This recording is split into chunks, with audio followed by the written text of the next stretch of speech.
Welcome to Fertility Friendly Food, the podcast. My name is Stephanie Vlakis and I'm an expert certified fertility dietitian and nutritionist and founder of The Dietologist, a multiple award-winning virtual fertility and pregnancy nutrition clinic serving thousands from around the world, and of course, the host of this pod, Fertility Friendly Food.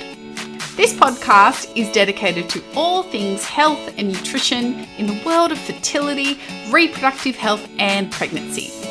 Each week, I bring you practical snack-sized episodes to help improve your lifestyle on your trying to conceive journey, alongside guest expert interviews to help inspire you to learn and grow whilst you grow your family.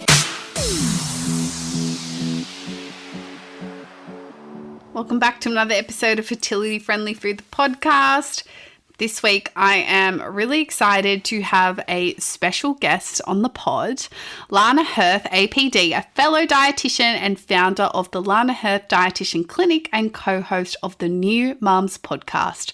I've known Lana since I graduated, and she's an incredible wealth of knowledge in the area of postpartum nutrition and health, fertility, pregnancy, and also interpartum nutrition too, which we will get into what all that means really shortly. We see a lot of clients here at the Dietologist for fertility help, but we actually do follow many of our clients into pregnancy and beyond, into subsequent pregnancies, which is just the greatest delight for us.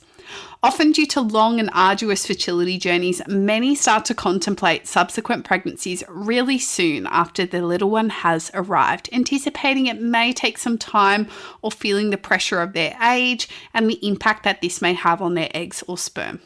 So a common question in our Q&A box on Instagram and even here on the podcast we've gotten a few times is, how can I create a diet and lifestyle to support breastfeeding if I want to try to conceive again shortly after delivering my little one? So I've brought Lana onto the pod this week to answer all of your questions. I know you're going to absolutely love this episode, so make sure you tune in, listen all the way to the end because there are some incredible tidbits at the end. Enjoy. Just a quick trigger warning that this episode does mention stillbirth, miscarriage, and pregnancy loss. If you can't listen to that content at the moment, protect your heart and tune into another episode. On to the episode. Welcome to the podcast, Lana. Thanks for joining us. Oh, thanks for having me. So excited to have you on. I've had you in mind for this particular podcast topic for months and months, so I'm excited to be making it happen together. So tell us a bit more about who you are and what you do. Yeah, so my name's Lana and I'm a pregnancy and postpartum dietitian. Steph and I did the same training to upskill in fertility, pregnancy and postpartum. And so for me, I'm also a mum of two, which comes with its own unique challenges. And I run a virtual nutrition clinic, Lana Hirth Dietitian, and I also run a podcast called New Mums Nutrition. So yeah, it's a little bit about me. Yes. And you know what? I was reminiscing before we did this podcast about our pre-fertility days. Yeah. And we were connected somehow, and I can't recall how, but I remember us always kind of being in touch with each other when we had other jobs before we started our businesses and started fertility and pregnancy. As students, as we were just budding new grads, excited to make some change in the nutrition space. Yeah, it's crazy to think how far we've come. Yeah, it's weird to think that was like 6 years ago, maybe. What? Crazy. And yes, now you've got two little ones as well. Yes. So incredible. Well, I'm excited to introduce this topic about trying to conceive whilst breastfeeding because it is a topic that comes up a lot. And I know this is something that you have a particular interest in, being involved in interpartum nutrition. And most people, when you say the word interpartum, don't really know what it means. So perhaps you can kick us off with a bit of a definition. Yeah, that's right. So if you just break up the word, inter means between, partum means birth. So literally it means between birth. So typically I like to think of it as a time from giving birth to falling pregnant again. That's really when people talk about it, is how it's described. Sometimes in research, you might see it referred to as interpregnancy period, the time between two pregnancies. But either way, I think it's really helpful to think about this interpartum space because there's really unique challenges and changes in your body during this time. And it impacts on fertility next time you're trying to conceive. And I like to think of it as that time between two pregnancies as well, because then you can factor in some of the unique changes if there's a stillbirth or pregnancy loss as well. It's a bit broader to think about actually the unique changes that might be happening for someone in that time as well. That's a great point, because I think when we talk about postpartum, there is this hyper focus on live births and breastfeeding in particular, being the key focuses for people. And for people that have a termination for medical reasons, who have a pregnancy loss, particularly second or third trimester of any kind, they kind of are left kind of in free fall, not only from the grief of what they're going through, but physically the changes that they're experiencing. And there doesn't feel like there's, for many of them, that there's a space for them because they don't have a baby in their arms being quote unquote postpartum. So thank you for highlighting that, because I think that really makes it an inclusive space for everybody. Yeah, and like I said, there are those unique challenges that come with that because, you might still have your milk coming in, but actually no one's talking about how do we actually deal with that and what does that mean for even time of when you're ready to try to conceive again. Like, what does that mean for you? And so, yeah, there's just lots of unique challenges in this space, regardless of what it looks like for you. Yeah, totally. So it's got my brain tingling already with the new things I know I'm going to learn from the chat together today. So what is the typical recommendation for that pregnancy spacing? So that interpregnancy window or that interpartum window by, say, obstetricians? And does it change based on how you delivered your last baby, whether that be vaginally or via C-section? Does that make a difference, or is it all kind of the same? Yeah, that's a good question. So it really depends on, your own case. I think typically speaking, there's the number that's thrown around of 18 months. 18 to 24 months is really the recommendation for allowing your body to recover sufficiently, both physically from a nutritional standpoint, but also thinking about all those muscles that are required to, come back together and really giving your body time to really heal, and also not just heal postpartum, but almost getting into that preconception space to be getting ready. So that 18 months is from birth to falling pregnant again.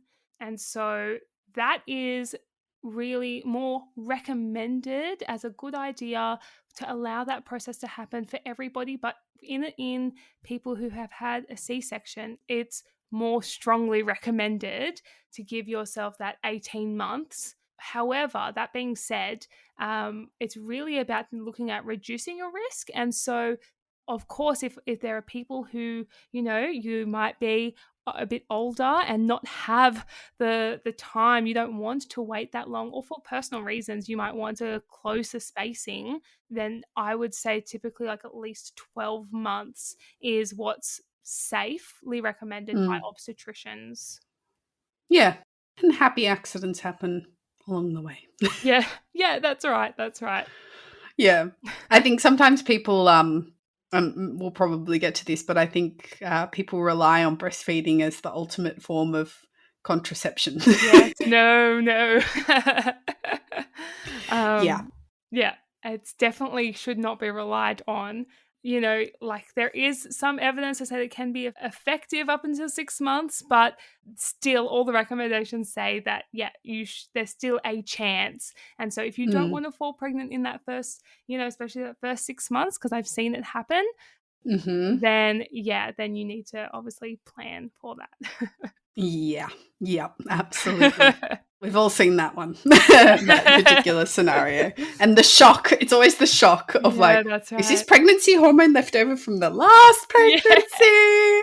Am I pregnant again? And what I think is people just go, oh, I thought breastfeeding was enough. And so, yeah, so one thing I make sure I tell my clients is actually just plan ahead. If you want that to be an option, that's okay. But just know, like when you know, you can make a plan for it. Totally. Let's switch gears, talk briefly about breastfeeding and how that impacts nutritional demands in the postpartum period. And I know that that's a big question, loaded question, so we'll keep it pretty top line. But for us here at The Dietologist, we really encourage our clients to think about breastfeeding, nutrition, and health planning whilst they're pregnant, rather than, oh my God, there's a baby. Yeah. Now I've got to deal with this. Yeah. Because no and one think does about this. well when you're sleep deprived and you're tired and you have a baby to learn how to deal with, and poo and vomit and all of these sorts of things. And so, yes, I 100%, and that's what we recommend to our clients, is actually doing some form of postpartum preparation, because breastfeeding, there are extra requirements for that. Yeah. And so you asked, how does breastfeeding impact your nutrient needs postpartum? Well, first of all, it requires extra energy. So for breastfeeding, for your body to produce breast milk, your body burns around an extra 500 to 700 calories per day. And that's the equivalent of going for a 1-hour run. Like, I don't know about you, but that is like a lot of energy. And so that's the first thing overall, is that I think typically what I see is people underestimating how much their body needs in terms of like fueling their body to support that milk production, especially early on as well. Because, sometimes you're just grabbing one-handed snacks because, regular meals are, if you even get time to have a shower, like that's such a luxury. And so it just makes it really challenging. And on top of that, the micronutrients that is required it skyrockets. Things like folate, iodine, omega-3, vitamin D, stays the same, but B12, zinc and choline, then you have a whole bunch of other micronutrients like selenium, they all go up. Like, it's just everything is to help either aid postpartum recovery, to help with breast milk production, and even to help thinking about reducing your risk of postpartum depression. We know how important these key nutrients are. And so it's just a really big picture to show how important it is to fuel yourself during this time, and how important it is to get that nutrition in. Yeah.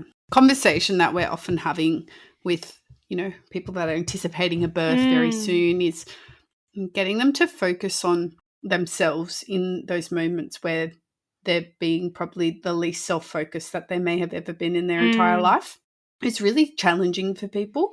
They understand the theory of it, but the practice of it is really hard. And I think linking it back to their baby is what ends up getting them on side of like, okay, well, if we don't eat enough, or we don't eat regularly, or we get dehydrated, eventually this could impact your breast milk.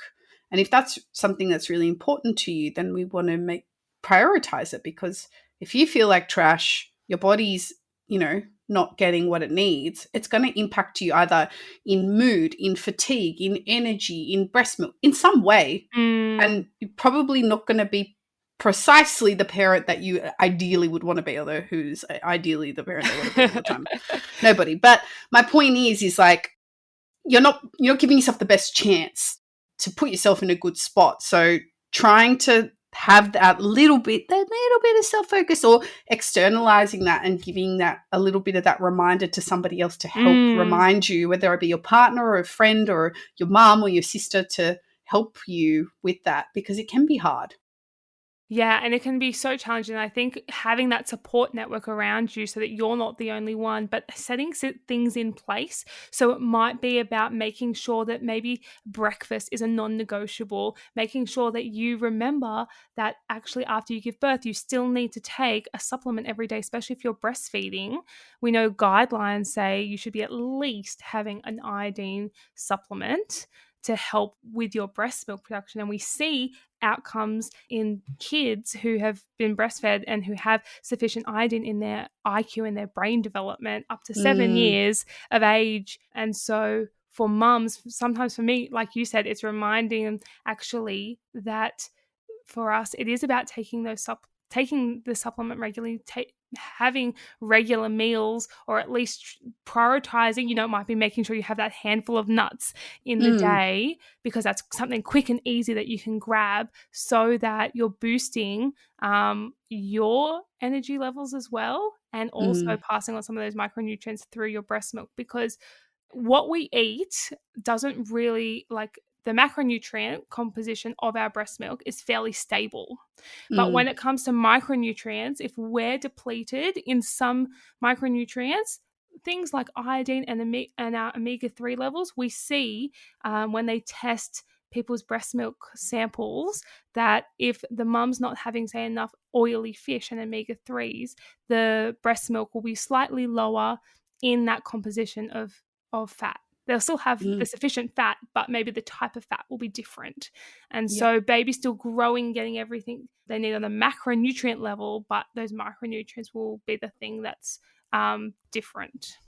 Yeah. It's a suboptimal, right? Like, it's not like in many cases there's a true deficiency state of this classical deficiency that we would learn about at uni, and somebody's going to get scurvy. Like, we're not talking about that. We're talking about like suboptimal kind of ranges of maybe things are not where we'd ideally like them to be to like maximize a particular outcome. And it's not about being perfect either, because I mean, like, postpartum is probably one of the most challenging times when you're learning how to care for a baby, you're recovering yourself, and then and that's just from a physical level as well as like your mental health as well. And so I don't want anyone to feel like, oh, this is just another thing I have to be perfect at, because the reality is actually that's why fertility and pregnancy nutrition is so important at setting you up for really well postpartum, and then carrying in some of those habits as well through postpartum. Yep, they call it the first 1,000 days for something. That's right. You got to start way before that than you think. And habits is I know something that you're super passionate about, and something that I think the establishment of habits, the sooner the better in all contexts, but particularly in this life stage, in that preconception window where you have more time, usually more control over external factors than you do when you're pregnant. For example, you're nauseous or you're getting symptoms that are out of your control. And then, of course, parenthood, where you've got another human being who will do things that, anytime, anywhere. That's right. And the sleep deprivation that influences how hungry you are, whether you're very hungry or not very hungry, like, it just really plays havoc on all of that and your cravings for certain things. And so setting in those habits either as early as you can, because even if you're in the thick of postpartum, or you're thinking about you might be breastfeeding and thinking about trying to conceive again, setting up those habits now, because actually when you have two, it becomes just a whole nother level of tired, and your time is not your own. Totally. Speaking a little bit from personal experience. Girl, you need to, because I don't have any. So please take the floor. I can only empathize. I have no lived experience.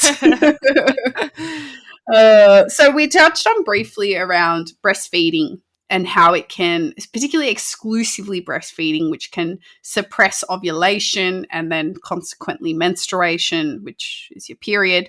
So can you just give us a little biology lesson? Like, how does that precisely work so that people can get a grips on that? Because this is something, and we'll get to this in a second, but this is something we see a lot of people just don't understand how this all works.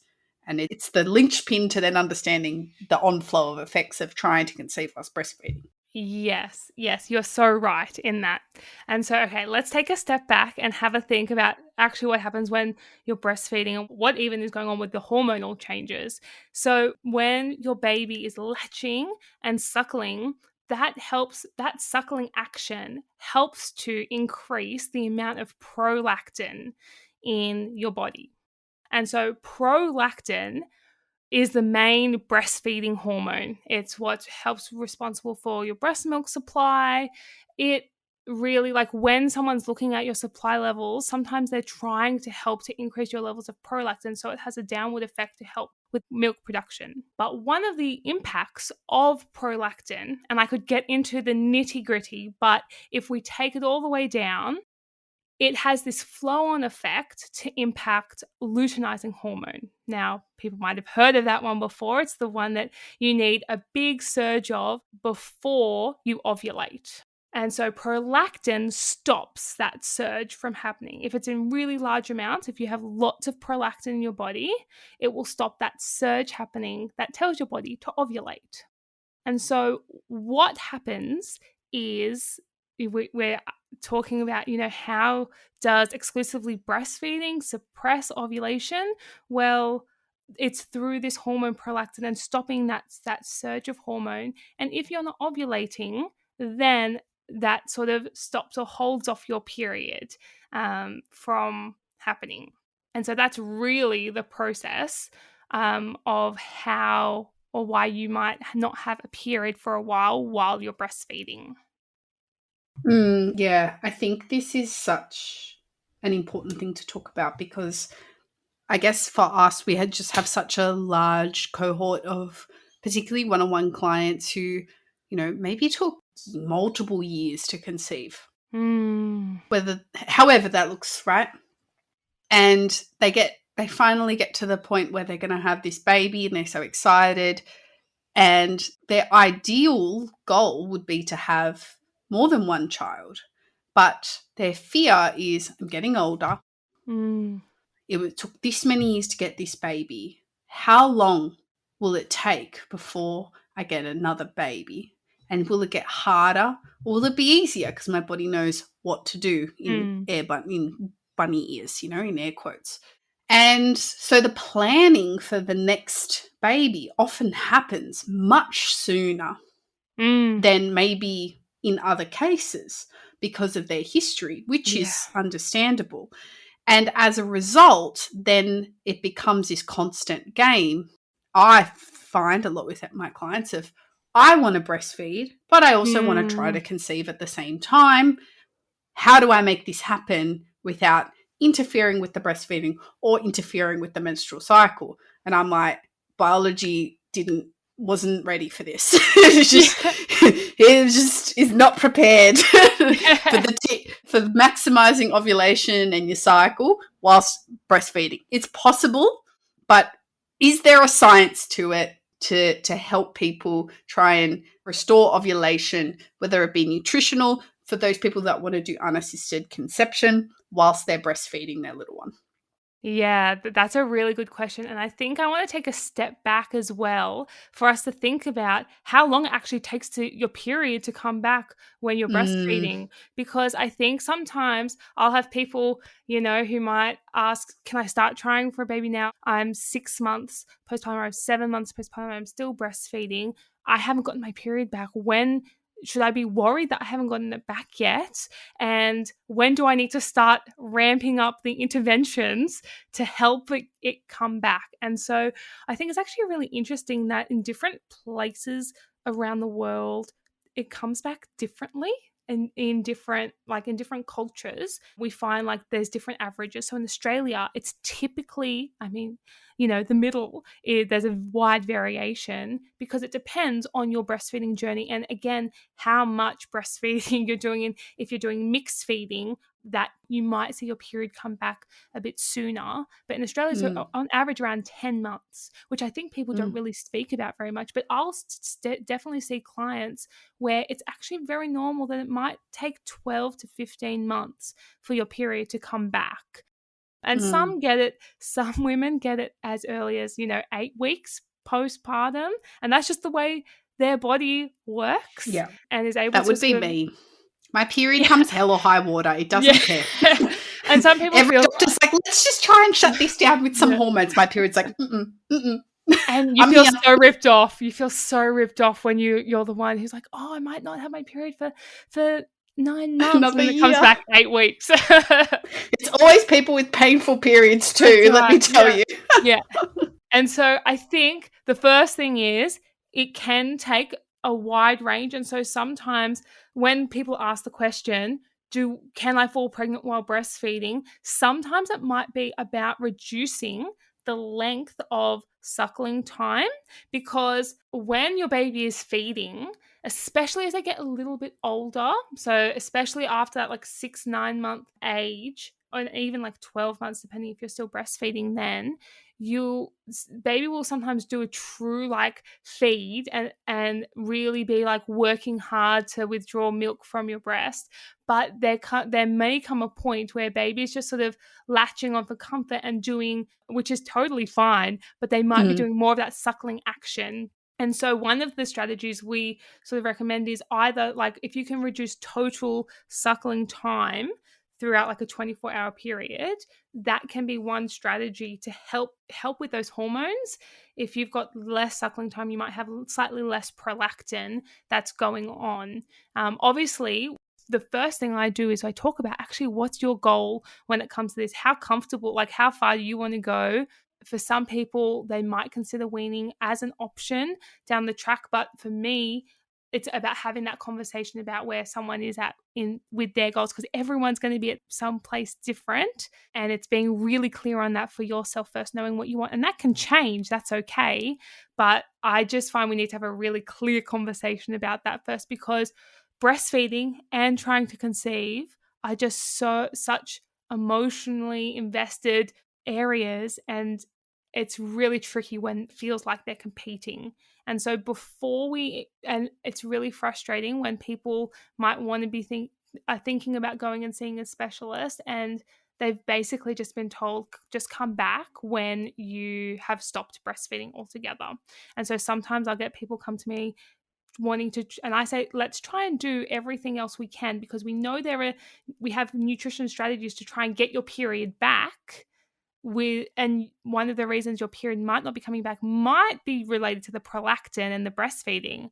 But actually postpartum, we know and just generally with conditions like PCOS or whatever it might be, that's influencing your cycles and everything. So if we can manage that from a nutritional standpoint, actually we might not even have to wean completely to stop that breastfeeding journey before you fall pregnant. And so that's a consideration, that sometimes breastfeeding gets blamed for the reason why you don't have your period back. And it might actually be the reason. Like you said, sometimes biology, like it's a tricky space to be at when you have almost competing priorities, so to speak. And so, so that's just something that I find is something you have to think about first. Totally. And it's typically, or at least in most of the situations that I see, it isn't out of a family like, oh, I just want 2 kids under 2 or whatever it is. It's usually out of a fertility reason, an age reason, or some other like medical related reason. And and I think it can be such a competing priority. And I recall, I think a client said to me once, and I think she captured it really well, and I'm sure I'm paraphrasing here, but she was like, if I need to stop breastfeeding to try to conceive, like I will, like I can, but I feel like I'm robbing my peer child of something in hopes that I can have another child and give them a sibling. That like it just feels so strange, because if I have another child, I think I'm done with 2, and then I can breastfeed for hours, however long I want, and I don't have to worry about it. And they're like, something feels unfair about that. And I was like, oh, I was like, oh, that's a really good point. And I don't know what to say to that, because I mean, maybe she's not wrong in that particular situation. I was like, you nailed that one. And it really is like all those considerations. Again, it's a very personal choice, and I think both you and I were here to support you every step of the way in where you're at. And for me, it's about equipping people with the right nutrition advice so they can make an informed decision, as opposed to just thinking, oh, I just need to stop, or I'm going to keep trying for as long as possible without even being told actually that might need to be something on the cards. And that's always a tricky conversation for me to have, and especially because we want to encourage people to meet their own breastfeeding goals, whatever that might be. And so it's tricky when it might be different to what you imagined. And especially if you're already on a journey that looks different to what you might have imagined, it's just really tricky. And so I think we just want to acknowledge that it is tricky. And I wish, to be honest, I wish I could come on here and say there is a simple answer, and that yes, you can always be breastfeeding and fall pregnant, but the reality is that sometimes that it has to be conversation and a decision that is just not the easiest. But there are things that you can do to support your, like with nutrition, to support breastfeeding while restoring ovulation. And thinking about that, like I said, I mentioned the reducing suckling time. This is actually a few years ago, there was some evidence around using vitamin B6 to help suppress vitamin B6 and zinc to reduce prolactin levels and maybe to help menstruation and restoring ovulation. But actually we've changed our advice on that because high doses of B6 come with some negative consequences. And like high doses can induce like acne, but also like tingling as well. And so we actually don't recommend that anymore. So if you see that sort of floating around, that is no longer recommended. There's one interesting theory around sort of restoring ovulation, which is called metabolic load hypothesis, which basically describes this idea that when you're breastfeeding, for some women, it can mean that they're in a state of calorie deficit for a very long period of time. It might be, and calorie deficit just means you're consuming less calories than what your body is actually needing. And so that might mean that you are losing weight, even if it's just ever so slowly, but it might be you're in this state for over a year, for example, of just slowly losing weight.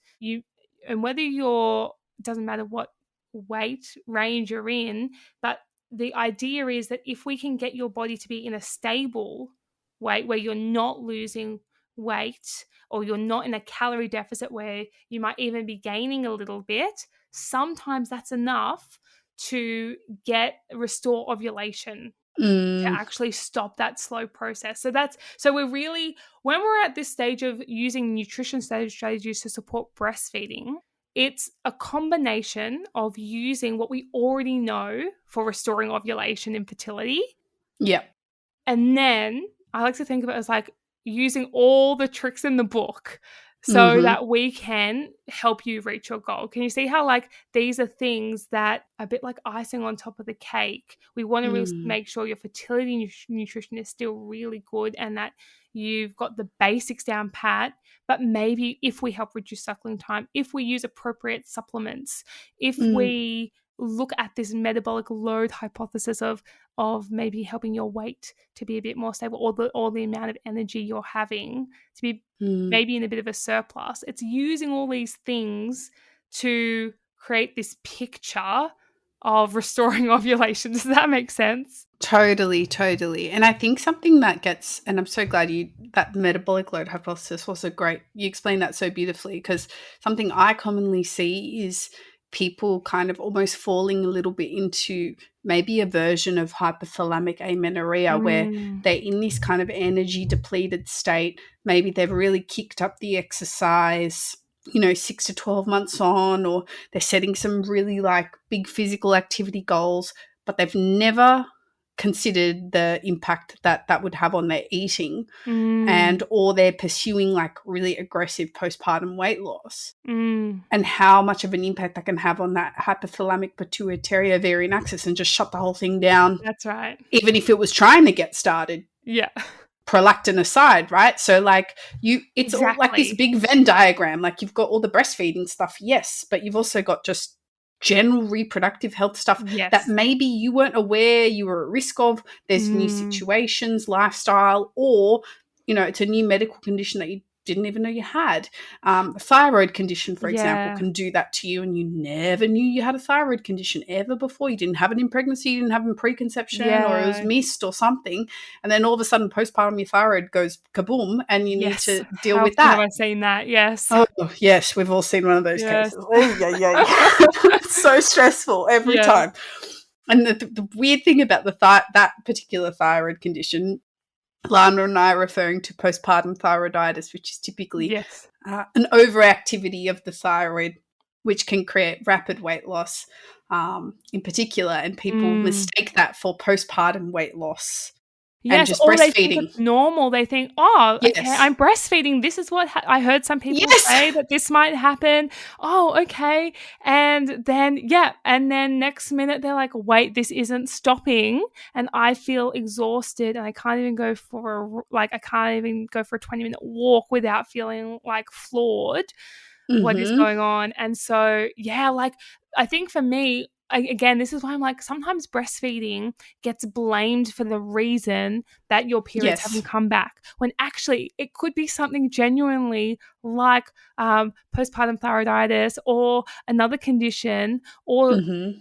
it might be if you've had a history of your PCOS and different symptoms. Well, actually, you're in a time now, and I hear this all the time, is that sometimes people say, well, before I had a baby, I was able to like really just focus on myself, and I had systems and routines that worked for me. And when I was pregnant, it changed because of all my symptoms and everything was uncomfortable. I was still able to, sort of focus. But now that I've got a baby and maybe they're on solids now, I can't, I just don't have the time or the headspace, or I'm also making meals for them. And so it means my nutrition has changed. And so it might feel like you've put a lot of the groundwork in, but actually circumstances have changed. And so we need new strategies, or just be tweaking them to fit Mm-hmm. into this season, and to help focus on some of those conditions that might already be underlying for you, or might come up postpartum to Mm-hmm. complicate everything. And so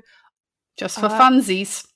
and so we don't want to just be blaming breastfeeding for the Yeah. reason. We want to be looking at you overall, and breastfeeding is a part of that, but you've got lots of other things happening as well that go into the ovulation picture. Totally. So well articulated, Lana, as per usual. Thank you.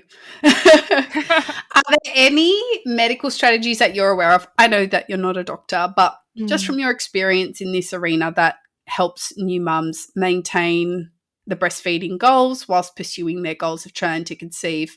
Because I think commonly the biggest ones that I typically see are the ones that already probably had a bit of trouble ovulating before, maybe needed help ovulating before, and then they're in this camp of, I want to try to conceive, but I also want to breastfeed, but maybe at baseline already struggle to ovulate on their own. Yeah, that's right. And so it's really tricky, because anytime, even just generally, any sort of medical strategies come with when you're breastfeeding, it means it's a bit more complicated, because you have to think, if you're taking any sort of drug or medicine, that it could go into the breast milk. And so that's a caveat of, actually, the first thing is something safe or not? Because, for example, a medication like Clomid is listed as being safe, and that there's no risk of harm for the baby. Because that's one thing, is will this go through the breast milk and impact baby? But then the second thing is, will it impact supply? And yes, it does. We see a big drop in breast milk supply, because a little bit, if it's going to reduce prolactin as one of its arms, then that makes sense, because prolactin's job is to help with supply. So that is one strategy that some people will use, especially if you're someone who maybe who doesn't struggle with supply as much. You might see a drop in supply, and so that could be an option for you as well. And I know as well that really, I find there's not heaps of options. If you're going for a frozen embryo transfer, it can be you can have more options in that case, because that's one step as opposed to, you know, doing egg retrievals and everything like that. Yes. And for some people, if you're doing an IUI for abnormal sperm morphology reasons, then that shouldn't be an issue. But overall, it's fairly limited, to be honest. And most IVF clinics, even if they hear you're breastfeeding, they won't really touch you. I don't know if that's been your experience, Steph. Yeah, that's 100% my experience. It's like, come back when you're done breastfeeding, or consider stop Exactly. breastfeeding now if you want to start now. Yeah, basically. And like, you're kind of put on the spot in that regard, and it is quite emotional. It feels like a lot of pressure, and yeah, again, like you have to make a decision quickly, and it's really challenging. And which is why I say to people, like, you want to at least make your decision, but if you want to explore your options, actually you may as well put the time in to work on your nutrition a little bit to make sure that that's not the reason. And either way, you're at least setting yourself up. Like, regardless, you haven't lost anything if you've decided to spend, you know, even if it's a few months working on your nutrition. And we might be play around with the breastfeeding frequency and things like that as well. It might be about dropping number of feeds so you're still able, because I see sometimes people's cycle will regulate if they have slightly less feeds, but they're still able to be breastfeeding. So it's just, it's all individual. But from a medical standpoint, again, I'm just a dietitian, and so I can't give medical advice in that way. But from my experience, that it's just been if you're breastfeeding, like, come back when you're not. Mm-hmm. And I think as well, the doctors are thinking in advance as well. It's kind of like why doctors don't put in 2 embryos in most cases, because they're like, well, and what if both embryos take, and now we have to deal with twins, and twins are a high-risk pregnancy, and Of course. They're thinking 16 steps in advance, and what potential future complication am I going to create for either myself or my colleague? Yeah. They do think like that. So you also have to think they're thinking, okay, say we do get you pregnant safely, and, you know, your supply is reasonably unaffected, and we do get you pregnant, and then you are both breastfeeding and pregnant, and then they're thinking about all those other steps as well. That's right. And they're like, oh, maybe I don't want to get involved with that. Yeah, that's right. And because that again comes with all these other risks and nutrient deficiencies. And I mean, how often do we see iron deficiency in pregnancy? Every day. And that's the one that's probably the most tangible that we can see, whereas there are all these other deficiencies. And so I think it's knowing that your team is looking out for you, but you also need to be advocating with your team so that we're all on the same page, because we're all trying to work together to help you grow your family. And it's just about, trying to make sure that happens in a safe way and a helpful way. And sometimes that's the reality. Yep. Nobody likes, I hate having this conversation every time I have it with a client. I'm like, but please don't spend $500 at the specialist. They're going to tell you to go away. No. It's just hard. It's hard all the way around. Nobody wants to be, no healthcare professional wants to say that you may need to consider ceasing breastfeeding before you or your baby are ready. No healthcare professional wants to say it. So it's really tough for us too. Like, nobody has sympathy for us really, but it is actually tough for us too. Yeah, like, I've come to the point where I definitely feel that stuff. I'm like, I don't want to have to say this. And at the same time, sometimes I'm like sometimes that might be part of the picture for you. And like I said, I've come to the place where I want people to be able to make an informed decision and know all the steps that are out there. And sometimes I might just give people the heads up as we're starting to work together that they may be able to do all these nutrition things, but this may be an option that we may have to explore. And some people in their own time choose that, Mm. or they might feel more okay with that decision when they've tried other avenues. Mm. And for some people, it is genuinely a grieving process, and some people don't Mm. have to do it. So it is really tricky when there are actually so many unknowns to it as Mm-hmm. well. Yeah. Because if I have someone who's like, I had a client who, they were breastfeeding 5-6 times a day.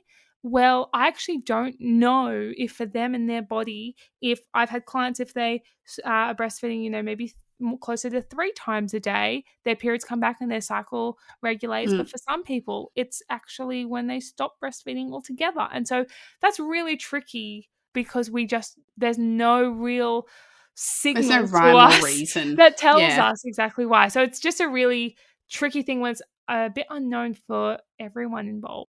Mm-hmm. It's like when people with HA, I see so many similarities. When people with hypothalamic amenorrhea be like, so if I do all this, when will my period get Yeah. reinstated? I'm like, Because I think that's the other Mm. thing is when you stop breastfeeding, it's normal to expect that it could take up to 3 months from when you Mm. stop breastfeeding. Because some people will say to me, I stopped breastfeeding and that was a month ago. Should I go see my specialist? And I said, like, actually, any specialist will tell you, Mm. and people can correct me if I'm wrong, but what the specialists I've worked with have said is about 3 months for it to Yeah. really regulate is expected within normal. Obviously, you can start things like start Yeah. planning before then, but Of course. yeah.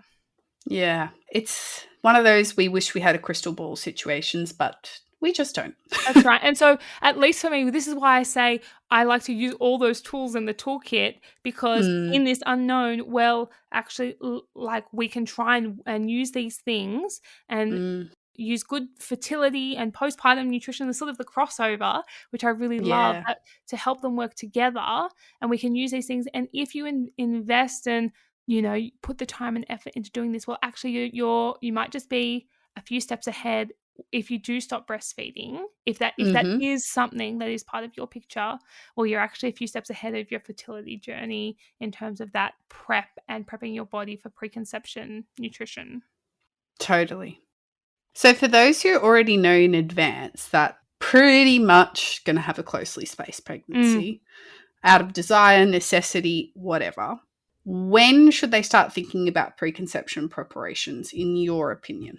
Yes. So, first, I think you need to have a think about when you would like to actively start trying again. Like for Mm-hmm. some people, they'll know that's 12 months. Some people, they'll know that's 9 months, whatever it Mm-hmm. might be. You need to sort of have a think about when you feel comfortable. The second thing is you need to have a think about what your pregnancy history was like and your fertility history. And I mean, some of us won't have to think that hard about Mm. it because, things will just come to mind. But that might influence when you start. And for some people, like thinking about preconception preparations, I'm thinking it's a minimum.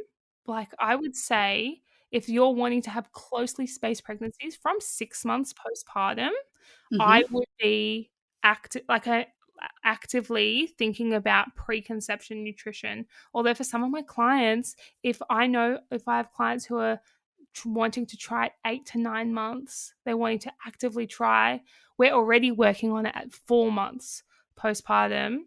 But Mm. then you're really working on it from postpartum because From the get-go. a good postpartum recovery will make the world of difference for Mm. meaning you're not starting it at negative, you're sort of starting at a baseline, so to speak. So Yeah. one of the things I often talk about, and Steph, you will see me talk about this, is maternal nutrient depletion. We have Mm-hmm. this idea that you might have also heard of postnatal depletion. Mm-hmm. There's this idea that, giving birth and being pregnant takes so much out of you, and postpartum, if you're breastfeeding, you're giving a lot of your nutrients away. And so you're Mm-hmm. in this state of depletion. But I like to think about maternal nutrient depletion because it helps to think about it not just in postpartum in that context, but in the thinking about it in the broader, how your postpartum sets you up for your next baby as well. Mm-hmm. In if you're because what I'll often say, I don't know if you've seen this in your clinic, Steph, but what I see is a mum might be iron deficient in her first pregnancy. She'll go through postpartum and she might be iron deficient, but her stores will be on the lower end of normal. And then she hits second pregnancy and then hits into iron deficiency territory and anemia, and then need iron infusions and things like that. And if we this is like what you said, first 1,000 days, right? It's all about how early can you start. And so that's all to say, it's all sort of linked. It's all this blurry sort of, it's all linked. But if you're thinking, okay, I want to think about preconception, preparations, what do I need to do? I would say, like, if you're thinking about it, that's when you should start. But if you're I would say at least 3 to 6 months before you're trying. And especially if you're wanting to have a baby, if you're wanting to actively try within that first year postpartum, that's when you really need individualized assistance, because the nutrient demands and the time to build your stores up is just, the timing is short, the nutrient needs are really high. And so, and your lifestyle is real different. It's so and it's much just more logistically challenging. It's just, it is much harder. And so, to answer your question, when should you start thinking? I would say if you're thinking that first year, you need to be starting at 6 months at least, getting things in place. But for again, for some of my clients, it's actually they're starting from their 6-week checkup with me or their 8-week checkup, because we're putting in a good postpartum plan, because we know in a few months that we're going to start setting the groundwork. So I know it's hard because it's going to be different for everyone, but I would say at least sort of 6 months postpartum, if you're thinking about as soon as possible. That's sort of the range I think. I don't know if I would agree you have with any that. thoughts on that. No, that's pretty much the line in the sand for us too. And I find the most of our clients that fall into this category, they tend to be the IVF group, and their doctors have already told them you come back on the baby's first birthday. And so they already know what they're working towards in that regard. So then for me, I see it as time, lifestyle, it's going to take longer, nutrient repletion, like you said, but also that their lifestyle at that point starts to resemble some sort of routine, normality. You can talk about exercise, you can talk about nutrition, you can talk about sleep, you can talk about these things and it not be it's still hard, but it's not impossible like it was at 3 months or 4 months or 6 weeks postpartum. It's just too haphazard.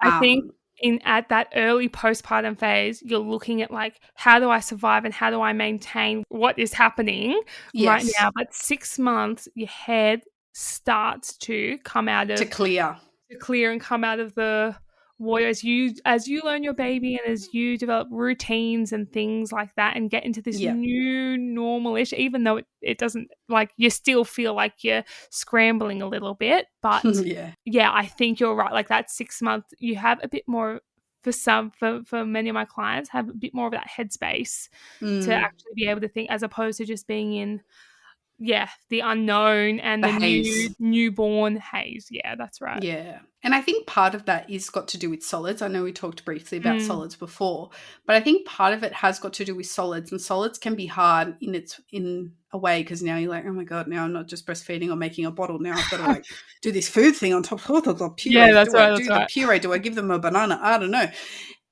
That's a whole separate conversation, but that aside, I think a lot of mums say to me, I just feel like my baby isn't attached to me all the time now for food. And there's something about that gives me a little bit of flexibility. I can give, their grandma or granddad or dad the food, and you can feed the baby. Or you can watch the baby eat, so I don't have to be there. So then I could go for a walk, or I could take a nap, or I could make dinner or whatever, whereas before that wasn't able to happen as frequently. That's right. And I think also the fact that if you're having to prepare food for, say, your baby, often you're having to think about food and sit down.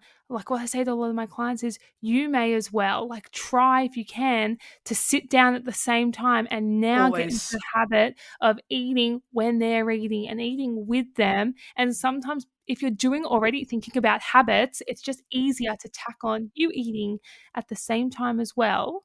Easier, not easy, but it is easier to just try and make that a pattern to encourage some regular eating and getting out of that haze. Totally. Is there anything else you'd like to add to the conversation today, Lana, before we wrap up? I think we've really covered so much about the challenges that comes with breastfeeding and fertility and all those emotional decisions, and just how important that postpartum recovery is. I think that's one of the things that sometimes we miss out, or that we think a lot about fertility and growing our family and pregnancy, and we see our babies inside us and how can we nourish our body, but our baby. But then once baby's out, it's often mums we put ourselves last. Yes. And I think, postpartum is not just 6 weeks. It's at least sort of that 6 months to a year after giving birth. And so it's really important to be proactive. And if you've got those extra questions and those extra nutrient demands that you are wanting to try, within that first year postpartum, that's still counted as postpartum. That's when it's really important to see a postpartum or fertility dietitian like Stephanie or myself, because it's just this really high nutrient demand time. Yeah. 1 year is still postpartum. I think sometimes we forget, and I think there's this expectation that we're expected to bounce back and to be like we were before we had any kids, and that's just not the reality. Life is different. And so, I think I just want to remind people that postpartum is longer than that 6-week time frame. Yep. And you're not going, quote unquote, back to the way you were before ever. No, that's right. Never. The day your child was born, a new version of you was born too, and you don't go back. You just go forward. Actually, there's something really special about that. And I think like honoring what your body has done and looking after it so you can look after your family is just such a special thing to be able to do. So I think bouncing back, that phrase needs to go, and which I think it is. I think people are using it less, but we still have the expectation, the pressure on ourselves to feel like we need to be that same version, even though mentally we might know that, bouncing back, oh no, we want to sort of bounce forward or whatever it might be. Yeah. Also, just no bouncing is required, really. That's right. Sounds like too much energy to me. Just want to lie flat. Can we just roll forward? I don't have to bounce. I don't want to bounce. Lana, you've been incredible, a wealth of knowledge, and I learnt something, and I know our listeners will too. So tell us where people can connect with you, and I'll make sure, of course, to leave it in the show notes as well. Oh, well, thank you so much. It's been such a beautiful, fun conversation to have. If anyone wants to find me, you can head over to my website, lanahirth.com. I'm on Instagram and TikTok as Lana Hirth Dietitian. And you can obviously also check out our podcast, the New Mums Nutrition Podcast. Yes, an incredible listen for any new mums or almost new mums. Go and check it out. I'll leave all that linked in the show notes. Thanks again, Lana. You've been a delight. And for everyone still listening, thanks for joining us. Thank you. Thanks again for tuning in. I hope you loved this episode. If you did, please make sure you hit the follow button on whatever podcast streaming platform you're listening on. Give us a 5-star rating and review on Apple Podcasts or Spotify. It really does help us so much to get new listeners to the pod. And share it with a fellow new mum, friend, colleague, sister, cousin. Share the love and help us spread the good word about evidence-based approaches to fertility, pregnancy, reproductive health, postpartum, nutrition, and health. So thanks again for tuning in, and I'll catch you in the next episode.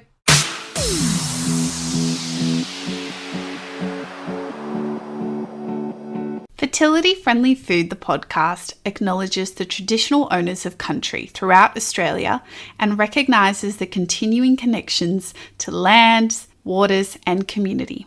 We pay our respects to First Nation cultures and to the elders past, present, and emerging, and extend that respect to all First Nations people tuning in today. This podcast is recorded on the land of the Gadigal people of the Eora Nation.